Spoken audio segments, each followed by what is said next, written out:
We made a lot of money for WWE in our big WrestleMania match, didn't we? Ching, like thumbs up, like I feel like we can move on from here, and shakes her hand, and then Ronda let her know it's like I'm not ready to bear that hatchet. Like yeah, and it's kind of on the flip side now because Ronda's not going to be at everything like people are like they originally said. I think the next stuff she's slated to be at is some overseas stuff, which is fine. She's another Brock Lesnar type character. You do not want to burn people out on her. Yeah.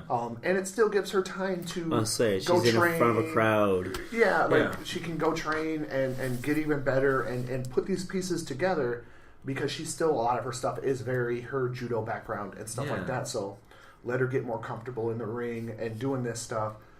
Cause it gives her time to shine things up and take off the rough edges. Easily with the Charlotte-Asuka match and what that was and what Charlotte's on right now and Rousey, that can easily main event WrestleMania next year. For sure. Like, be the main event, with the way the women's stuff is going and all the stuff they're breaking. Yeah. The time's coming where the show is going to close with the ladies tearing the house down with the talent they have. Yeah. And stuff like that. So and having Rousey have friends in Baszler, that can kind of help her take off the rough sides. Like I feel like that's a possible avenue. I really think I think the money in that when they get Baszler up is to have horsewomen, which would be awesome. Which on the flip side is now there's rumors that WWE is probably going to actively harder go after Tessa Blanchard, which would be neat.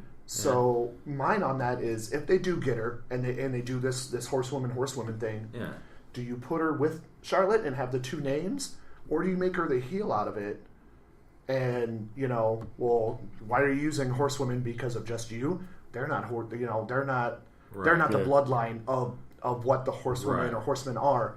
I am, you are, and you could have that kind of that there, or do you put them together and really have that true kind of generational down, new generation of the horseman type thing, but with the women. I don't know. No, they have a bunch of different avenues they can take. Yeah, there's so much to do right now. But they have enough on both sides with the horsewomen coming in and the horsewomen that have already been established. Yeah, that they could easily have somebody jump ship. And with the way things are going with Bayley and Sasha, could easily have one of those two turn on the group because of that little rift between the two of them. I mean, it's, I don't know. There's so many avenues to play with, and I'm scared because I know how creative, how WWE creative kind of looks changes at things on a daily. Yeah, and it kind of looks at things and go, well, we don't like this today, so we're going to change it. Yeah. Damn it. Yeah. Like, have a bigger picture in mind and kind of roll into it. Okay, well, so going from that, let's go into the first match of Raw. Yeah. Again, being the women's match. And a big... And we have our first call-up of the night and after Mania. So it's Alexa and Mickey versus Nia Jax and the first call-up from NXT, Ember Moon. Which was really kind of... Like, I felt like Nia kept toying with the crowd too much. I was like, just call it, like, she was making it more about herself and less about... Like, I watched the video on it because like they cut that out of the Hulu one, which is where I get it. And I don't know, with call-ups and stuff like that, like I miss the days where it's, I do have a partner to go against you two. Here it is. Boom, music. She announced her, and then their music came. It's kind of like almost the lights should have gone out, hit Nia's stuff, the moon, everything else. Yeah, because I think it would have been much better. Because Ember's one of those ones that very similar to like a Shinsuke or a Balor or an AJ have a very established, recognizable music and entrance. Yeah, those bars hit, and you know what's happening. How many times would that glass shatter with Austin, and the roof would come off the place? Right. Well, the second that she kind of stopped what she was saying and said, "I do have a partner. You want to know who it is? You ready to know who it is? Stop making it about you. Like either have the lights cut out or say the name and then have the lights cut out. Yeah. Like get to it." She was trying to burn up time, which to me pisses me off as far as production for the show goes. It's like you're leaving less time for that match or a match that follows it. Yeah. And it's still, Nia, when she was in NXT and still coming up, didn't get a lot of promo time because her character did not need it. Yeah. She's the big, bad, brooding heel. I'm just here to whoop ass. For sure. She'll grow into it. I have a lot of faith in Nia to grow into something. It's going to be great for the women because they don't have that big, brooding heel anymore, or, character anymore that she can do. So let it go. Maybe they're going to turn Nia back heel. Yeah. Let her turn on Ember. They could tear it up, So we'll see what happens with that. Yeah, and a lot of people out there might be pissy with the fact that I'm nitpicking over like 5 or 6 seconds that Nia wasted. Yeah, but production's kind of your thing. But that's what you're a fan of. But when you have only such and such amount of time to run with, like minutes and seconds are dollars. Yeah. Off the end. Yeah. It's still Raw though, so they have such and such extra time because they have that third hour too. Right. But at the end of the day, it's not an indie show where accidentally we ran a half hour longer or whatever. It's not the days where the main event would be running long and they'll just cut to final commercial and you don't know what happens. Right. That doesn't happen anymore. Because there have still been Raws and SmackDowns where they cut everything before there's anything finalized, and they're like, all right, well, if you want to see the rest of it, check out WWE Network or check out YouTube for the after. I think that's a plan though when they do that. That happened more when they were the push for the network and everything too. Yeah. I mean, they would do the after stuff. Yeah. Okay. Yeah. All right, so on from that, we already talked about Braun relinquishing the titles. One other thing though, from the 4th grade part, did any of you guys see the WB put out a Nicholas entrance video? Yes. Yeah. Yes. So just curious if any of you guys saw that. It was pretty good stuff. I liked it. They also had the Twitter account, Nicholas Stroman or whatever, who said, and then kayfabe.com put out a thing where like he was tested positive for like Flintstone vitamins or something like that. They did a bunch of fun stuff. Yeah. Oh man. Yeah. I feel like they could have done a lot of damage if they ran with that a little bit longer, but I completely understand not wanting to bring the kid on the road and actually have him in matches after that. Yeah. It was just a way of getting the belts off the bar. It was a transition to get their main guys that they didn't have anything for on Mania and continue a story. It's really what it comes down to. Yeah. But if they take it one step further, are you buying a Nicholas shirt? Yeah. Depends on what the shirt is. I'll buy it.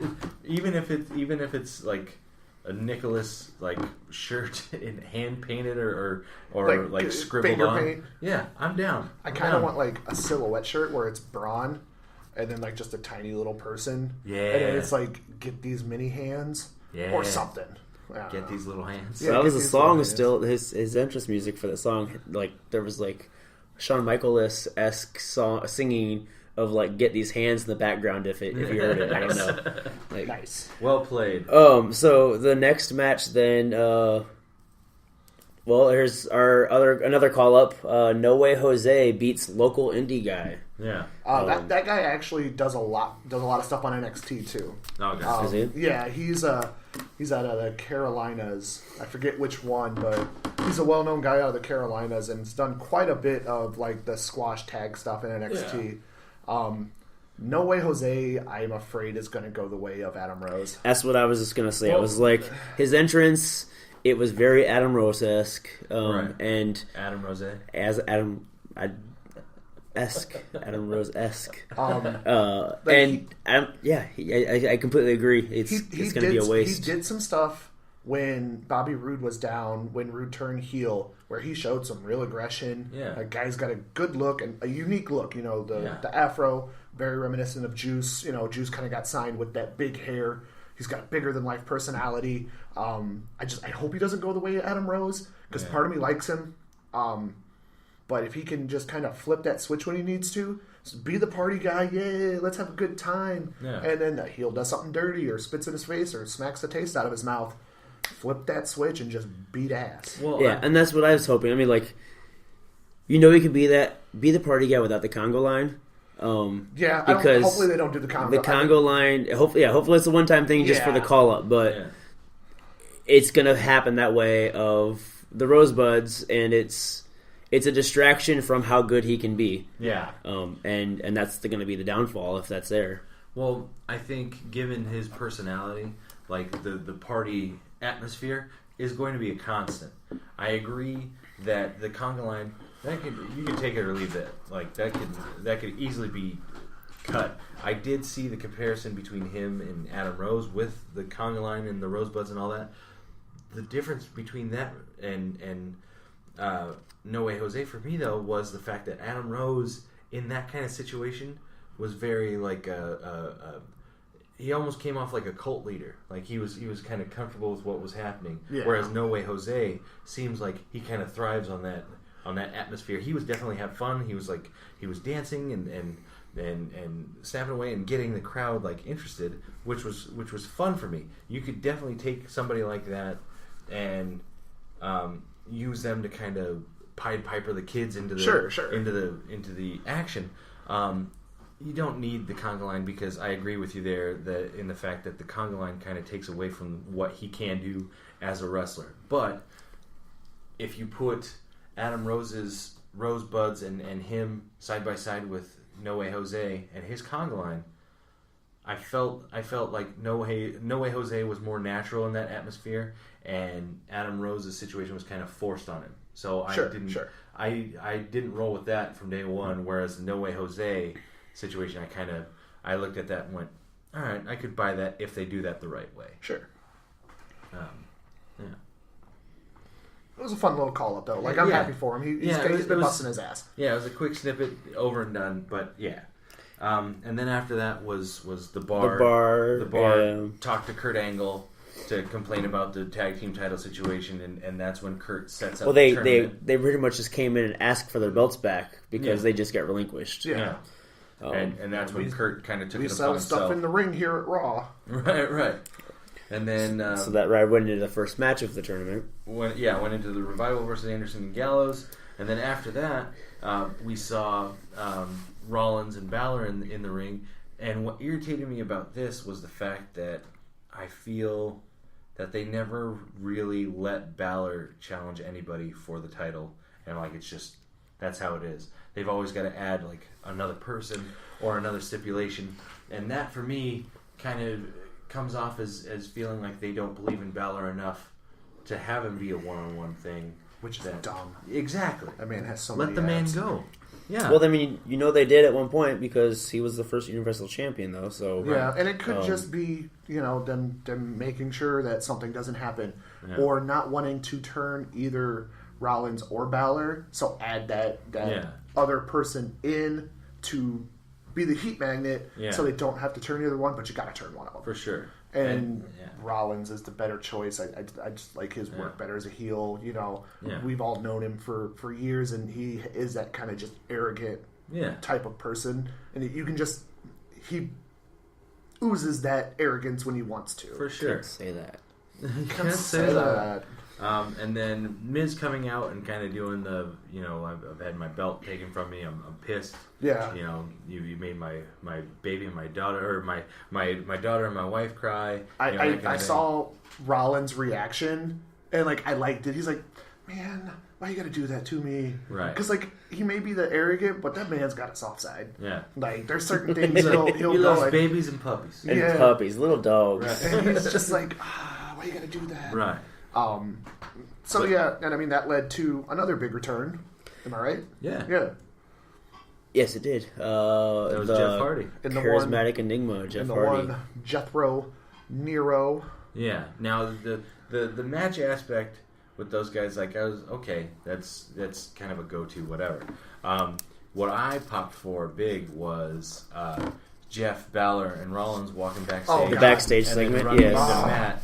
Matt, of course, being the weirdo, and Jeff rolls into Brother Nero just naturally, oh yeah, no, I'm talking to my dad. You guys be cool. Hello, goes into a different speech pattern, different character entirely that people outside of WWE are used to, but people that are only familiar with the Matt Hardy shtick, as far as WWE goes, it's where is this coming from? And then just the facials, just the facials of Rollins and Balor right afterwards, what was that up? And then they don't say anything. He's just struggling. It It was a fun little play on like what could be, yeah, and what has been outside of WWE. Yeah. Like acknowledging it was fun. Sure.